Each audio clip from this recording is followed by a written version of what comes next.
두바이에서 포럼이 열렸는데 트럼프 아들이 갔어요. 거기서 사회자가 물어봅니다. 트럼프 대통령이 이제 여러 가지 현안에 대해서 어떻게 할 거라고 생각하십니까? 라고 아들한테 물어봤어요. 저도 예측이 안 됩니다. 필요하니까 내가 가질게. 돈으로 팔래? 그러다 안 팔 거야. 그럼 근데 군사고 공격할 거야. 우리 독도가 필요하니까 팔라고 그러는 것, 군사 공격한다. 이러면 이해가 되시죠? 네. 되겠어요? 안 되는 거예요. 그다음 명분이 이런 거거든요. 중국과 러시아가 차지할 거야 그러거든요. 미군 기지가 있는데 중국과 러시아 와서 가져가요? 안 되는 얘기죠. 그다음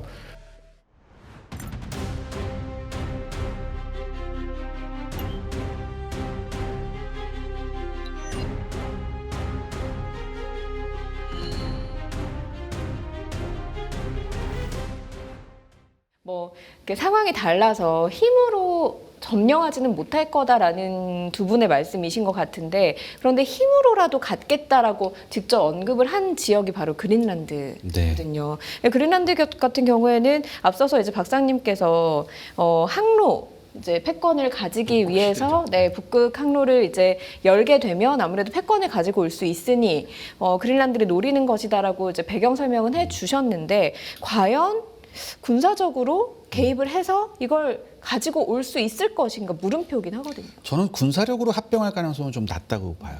하지만 군사력을 배경으로 한 사실상의 장악 재편 가능성은 꽤 있다. 네. 그러니까 조금 이 차이를 이해하는 게 좀 중요한데, 그러니까 우리 박사님께서 말씀하셨지 않습니까? 그러니까 우리 박사님께서 말씀하셨지 않습니까? 그린란드가 단순한 섬이 아니에요. 이게 굉장히 중요합니다. 특히 북극 항로만 우리가 얘기했는데, 러시아 입장에서는 북방 함대하고 그 북방 함대가 가지고 있는 극초음속 미사일의 북극 경로예요. 여기가 그린란드 이쪽이. 군사적으로도 예, 중요한 지점. 굉장히 중요한 지예요. 그다음에 중국도 뭐 1대1로에 의해서 이제 빙상 실크로드를 구상하고 있거든요. 중국이 왜 이런지 잘 모르겠는데. 그래서 이 빙상 실크로드의 가장 핵심적인 지역입니다. 그리고 미국은 뭐 항로뿐만 아니라 군사적으로도 본토에서 조기 경보기하고 미사일 방어의 최전선이에요. 그래서 군사적으로 굉장히 중요한데요. 여기서 중요한 게 이미 근데 사실 그린란드에는 미 기지가 있어요. 군사 기지가 있어요. 이게 예전엔 툴레 기지라고 불렀고 요즘엔 피투피크 기지인가? 예, 이렇게 부르고 있는데, 이게 이미 군사적으로 들어가 있는 상태이기 때문에 그렇다면 왜 트럼프가 합병까지 언급하느냐? 전략적으로 보면 메시지가 간단합니다. 한마디로 뭐냐면 트럼프가 얘기한 거예요. 그린란드를 더 이상 덴마크의 느슨한 관리하에 놔둘 수가 없다는 거예요. 트럼프가 노리는 건 제가 봤을 때 세 가지 같습니다. 첫 번째, 또 여기서 나오는 게 뭐냐면 중국, 러시아의 장기적 침투를 차단한다. 이거가 있고, 두 번째는 북극권에 대한 군사 우주 해양 통제권의 제도적 고정입니다. 빼도 박도 못하게. 세 번째는 그러니까 나토를 비롯한 나토와 덴마크 이렇게 그 동맹국이죠. 이 동맹국에 대한 압박과 역할 재조정이에요. 그러니까 그린란드는 너네 힘으로는 안 될 것 같아. 이제 내가 직접 해야 될 것 같다. 그만큼 중요한 위치니까 내가 좀 나서겠다. 그러니까 저는 이렇게 생각해요. 이게 군사력을 동원한다고 하면 우리가 무조건 다 몰고 가서 우다닥닥 때려부시는 거라고 생각하는데 아닙니다. 저는 군사력 동원이 침공은 아니에요. 저는 그렇게 보거든요. 그럼 현실적으로 뭐냐? 현재 미군 기지가 있잖아요. 이 미군 기지에 확대를 하는 거고, 기지의 기능을 강화한다. 훨씬. 그리고 특히 이 방면에 대한 군사 인프라를 훨씬 더 엄청나게 증가할 가능성이 굉장히 많습니다. 더 많이 주둔시킨다던가. 그러니까 형식상은 합법이고 실질적으로는 미국 단독의 통제 강화를 할 수 있는 방법이죠. 전 이렇게 갈 거라고 한번 예측을 해봅니다. 근데 이제 트럼프 대통령이 왜 말이 안 되는 얘기? 지금 우리가 이 대담을 통해서 트럼프 대통령이 그린란드를 침공한다고 말하면, 우리가 한 6개월 전에 이런 얘기했으면 끌려갔을 거예요. 정신과 치료받으러. 왜냐? 말도 안 되는 얘기다 이렇게 얘기했을 거라는 말씀이시죠. 미국과 동맹이에요. 자, 1941년 2차 대전 때 덴마크가 넘어갔잖아요. 나치한테. 그랬더니 미국에 있던 덴마크 대사 이제 본국이 없잖아요. 그러니까 그린란드가 위험하다. 왜? 전략적으로 중요하니까. 독일군이 들어올 거다. 그러니 이 덴마크 대사가 본국과 상의 없이 미국과 덴마크를 활용할 수 있도록 미국과 협정을 체결해요. 비정상적이죠.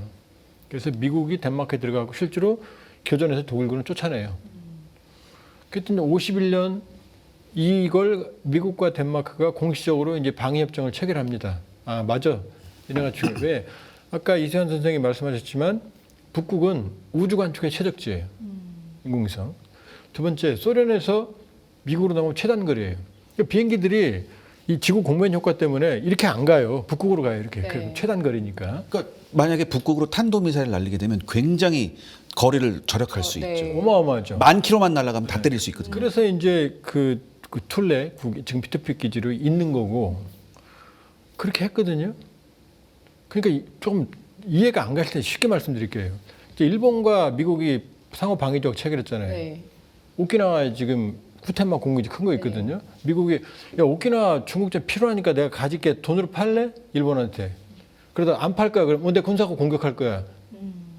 우리 독도가 필요하니까 팔라고 그러는 것 군사 공격한다. 이러면 이해가 되시죠? 네. 되겠어요? 안 될 가능성이 높죠. 자, 안 되는 거예요. 군사 공격 못 합니다. 네. 하면은 아마 말 안 들을 거요. 좀 심하게 말하면 군사 공격하라고 그러면 말 안 들어야 정상이에요. 합참의장이. 그다음 명분이 이런 거거든요. 우리가 만일에 소유하지 않으면 중국과 러시아가 차지할 거야 그러거든요. 그것도 왜 말이 안 되는 얘기냐? 지금 말했잖아요. 미국 기지가 거기 있다고. 미국 기지가 있는데 중국과 러시아 와서 가져가요?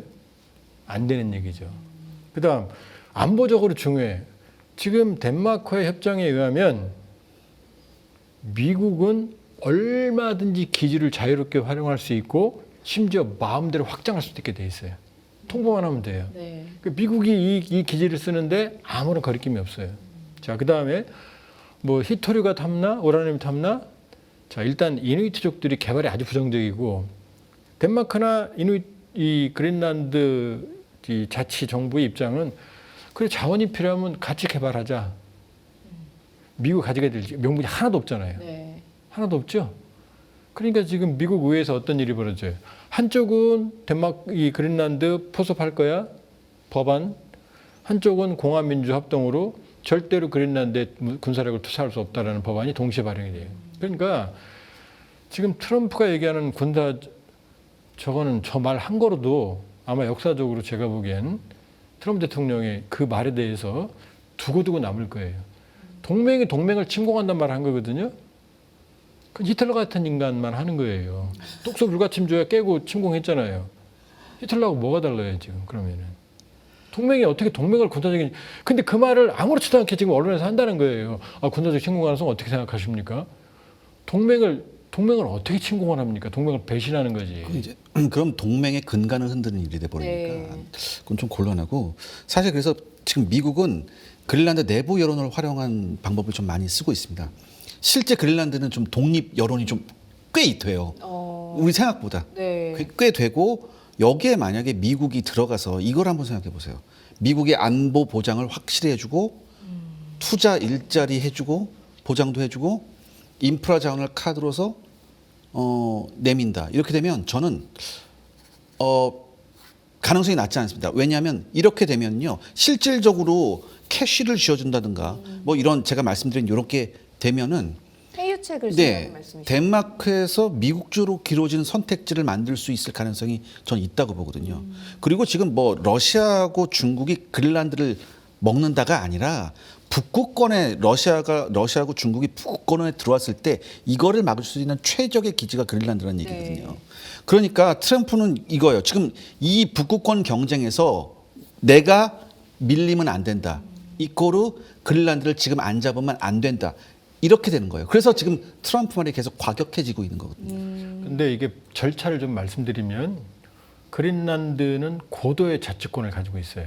그러니까 주민투표로 독립을 결정할 수 있어요. 그리고 이누이트족들이 한 90% 되거든요. 독립을 원해요, 실제로. 그러나 미국으로 간다는 5% 정도밖에 안 돼요. 왜냐? 그게 또 있네요. 덴마크하고 우리가 한번 상상을 해보자고요. 덴마크하고 미국하고 어디가 더 복지국가겠어요? 아, 덴마크가 더 복지국가죠. 그러니까 만약에 그린란드 사람 야 미국의 의료보험 시스템 하려 그러면 야 이렇게 되겠죠. 오바마 케어 버리는 거예요. 그 다음에 지금 자 1인당 10만 달러 그러거든요. 준다. 4인 가족이면 40만 달러예요. 40만 불. 그러면 한 6억쯤 되네요. 우리나라 얘기하면 자꾸 욕먹으니까 독도 얘기하면 오키나와를 애권 일본 끌어들이면 오키나와 주민들한테 1인당 10만 불 줄 테니까 그 투표하세요. 그럼 오키나와 주민들이 아무리 돈이 중요하지만 그 투표하겠습니까? 영원히 남는데. 그리고 지금 트럼프 대통령이 말하는 자원 이누이트족들은 지구 온난화에 가장 피부에 와닿는 사람들이에요. 그러니까 그린란드에서 개발 문제는 뜨거운 감자예요. 네. 뜨거운 감자.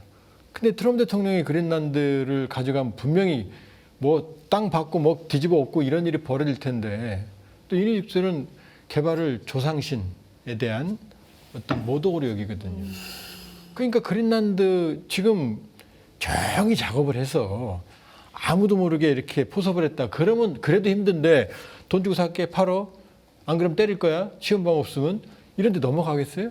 그다음에 자 그린란드가 주민투표로 압도적으로 독립을 했다 하더라도 절차가 남아있어요. 주권은 덴마크에 있거든요. 네.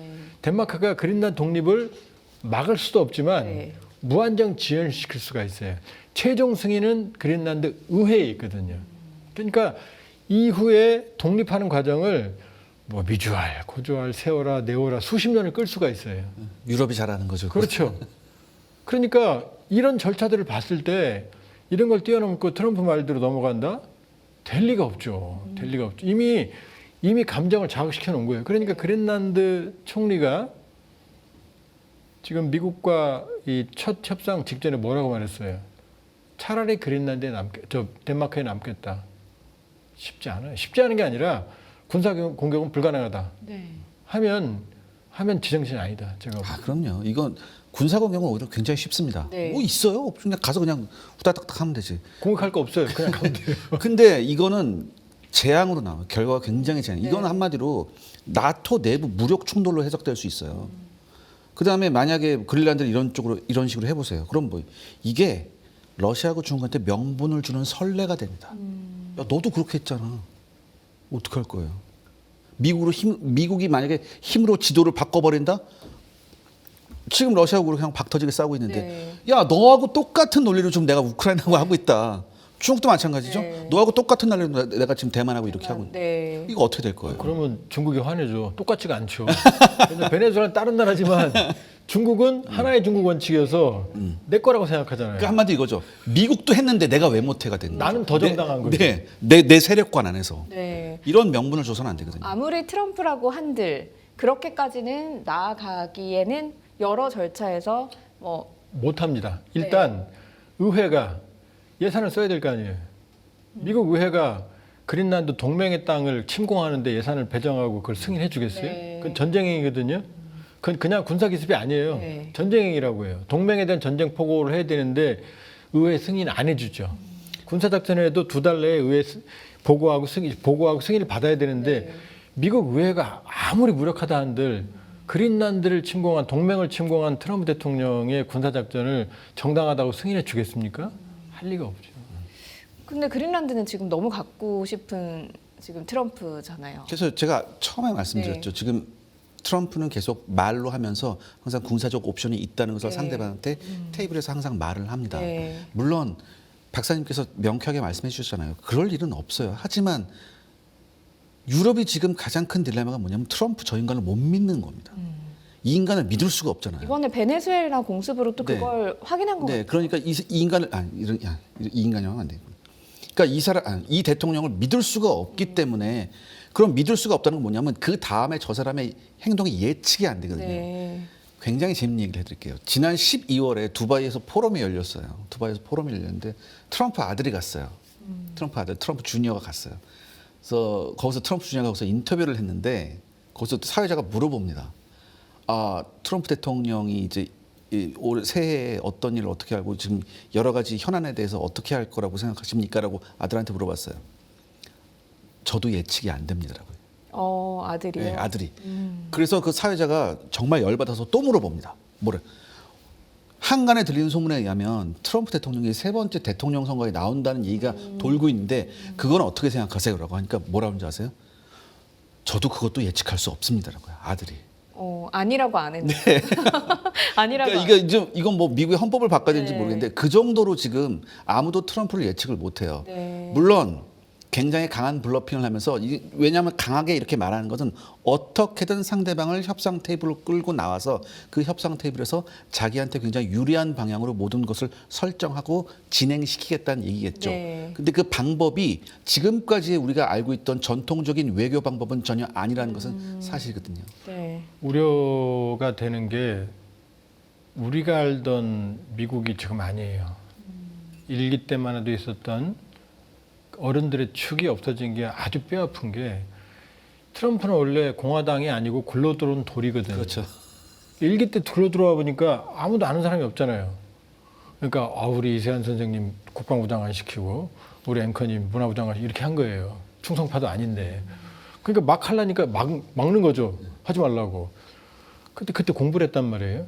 그러니까 이기 때는 손금 없는 사람들만 뽑았어요. 자, 손금 없는 사람. 학습 효과 덕분에 예스맨들만 좀 심하게 말하면 내시들 뽑은 거예요. 좀 그렇게 말해요. 왜냐? 저는 지금 제가 알던 미국이 아니거든요. 그렇게 부러웠던 민주주의 선진국이 아니거든요. 지금. 그러니까 트럼프 대통령은 지금 아무도 브레이크가 없는 게 지금 무서운 거예요. 네. 그러니까 공화당이 처음에는 막았는데 지금 공화당이 트럼프에 접수가 된 거예요. 지금. 그러니까 지금 어떤 일이 벌어집니까? 누가 봐도 이민 단속국이 과잉 미네소타에서 무방비 왜 머리에 총을 씁니까? 바로 코앞에서 현장에서. 근데 트럼프 측근들이 뭐라고 그래요? 테러리스트를 몰고 있잖아요 지금. 여기서 안 끝나요. 이게 역사에 남습니다. 이걸 지금 아무도 못 막고 있는 거예요 지금. 공화당 안에서도 그냥 말을 못하고 쭈뼛쭈뼛 넘어가고 미국 국민들은 알죠. 그러니까 뭐가 무섭냐면 지금 비합리적인 일을 하면 막아야 되는데 네. 베네수엘라 건도 저는 정말로 미국만 가능한 작전이었고 뭐 얘기를 하지만 거의 기적에 가까운 작전이고 다시는 아무리 허접스러운 나라라도 저런 작전을 다시 재현하기 쉽지가 않거든요. 근데 그걸 못 막았다는 얘기예요. 네. 근데 이게 성공으로 갔죠. 네. 그러니까 사람들이 미국은 뭐든 하는구나. 이란도 폭격하고 멕시코도 폭격하고 쿠바도 폭격하고 뭐 김정은도 폭격하는 거 아니야? 이런 막 상상의 나를 펴는 거죠. 네. 근데 당장 이란에서 발목 잡히잖아요. 중요한 건 트럼프 대통령의 우리가 처음 보는 리더십이 통하는 것처럼 보이는데 브레이크가 없다는 거죠. 네. 그게 위험한 거죠. 그 더 우려스러운 건 뭐냐면 지금 의회도 공화당이거든요. 하원이 공화당이거든요. 지난번 선거에서도 이겨버렸잖아요. 그러니까 트럼프는 지금 유례없는 슈퍼 파워를 갖고 있는 상태거든요. 근데 어른들의 축이 없는 브레이크가 없는 대통령한테 슈퍼 파워가 넘어갔었을 때 네. 과연 어떻게 해야 하느냐. 이게 지금 우리가 가지고 있는 외교적 관점에서 굉장히 이게 남의 얘기가 아니에요. 네, 사실. 우리에게도 예. 해당되는 왜냐하면 얘기니까요. 지금 트럼프가 하는 협박을 보면 절반은 동맹한테 하고 있거든요. 네. 그 앞서서 근데 두 분 다 이란에서도 발목 잡히고 사실 베네수엘라는 의회 승인이 필요 없었고 뭐 이렇게 말씀을 하셨습니다만 그렇게 브레이크가 없는 트럼프라고 한다면 또 의회도 공화당이 다수고요. 이렇다면 어떤 일이 벌어질지 좀 모른다는 게 좀 위협적이긴 확실히 한 거네요. 그런데 네. 이제 베네수엘라 사건 작전에 성공한 측면만 지금 부각되지만 네. 미국의 전문가들은 아마 우려하고 있을 거예요. 부작용이 굉장히 클 거다. 그 재연 다시 시도할 가능성에 네. 대해서 지금 무슨 갑자기 우주 무기를 썼네 이런 얘기까지 나오지만 사실 베네수엘라를 뚜껑을 열어보면 사실 일반적인 정상적인 방어 시스템이 전혀 아니었어요. 정말로 우리가 세계 1위라고 말씀드렸어요. 미국이 2위고 네. 쳤어. 정말로 그